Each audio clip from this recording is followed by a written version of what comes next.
Everybody hear me? So this is my first time doing this, so bear with me. Hello, my name is Susan Archuleta. I am a significant support needs special education teacher at Terman Elementary School.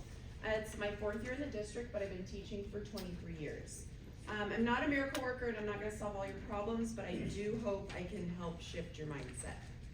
Our learning objectives for today are that you'll be able to look at behaviors through a different lens and also understand that there are 3 reasons for most behaviors: lagging skills, biological reactions, and learned behaviors.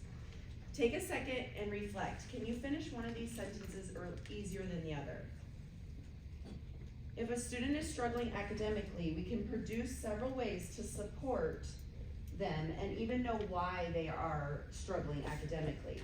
It's almost like an automatic response. We know exactly what to do if a child is struggling academically. We can do one of these things and the list will go on and on and on. But when it comes to behavior struggles, we tend to think differently.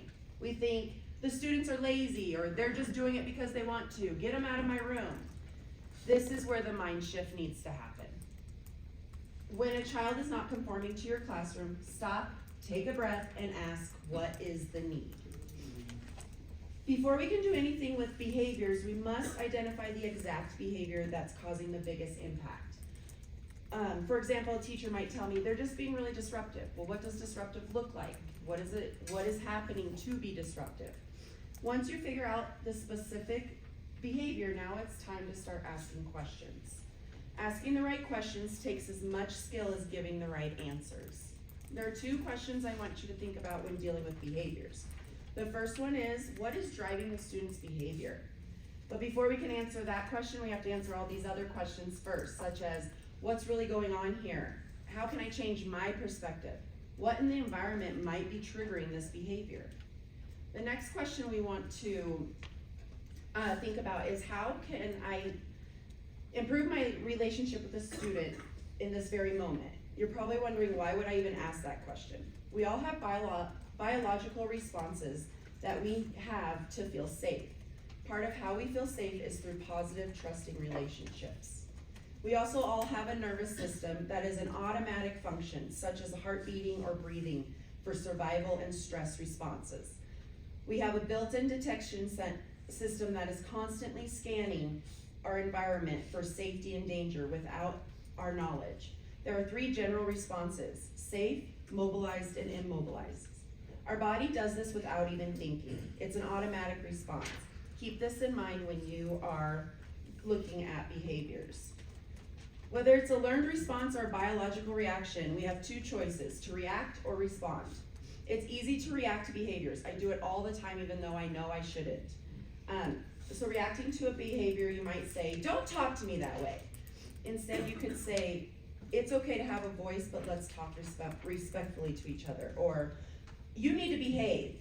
I'm here for you to get through this and make better choices. Remember, reacting equals escalation, responding equals de-escalation. So you're probably asking, okay, great, what's next? We know the problem behavior, we know how to respond instead of react. Now we need to focus on what we can do, which is build the student's skill sets. In order to build the student's skill set, we need to start looking through a skill building lens. Once we look through the skill building lens, we can break down an overwhelming challenge into smaller skill set. Let's take executive functioning as the overwhelming challenge. Now let's break that down into smaller skills, such as starting the task on time and time management.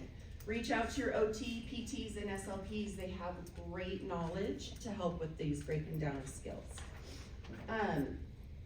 Once you determine what the student is struggling with, then you can look for supports. Relationships are everything. Prioritize the teacher-student connection.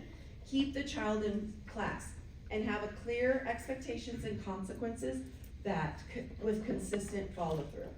When we call for support, instead of the support dealing with the behavior, see if the support can take over your class so you can continue to build that safe relationship with that child, because you don't want to lose the power by having other people come in and deal with the behaviors. If you want to learn more, these are great resources. They're easy reads and they have wonderful strategies. And that's it. Thank you.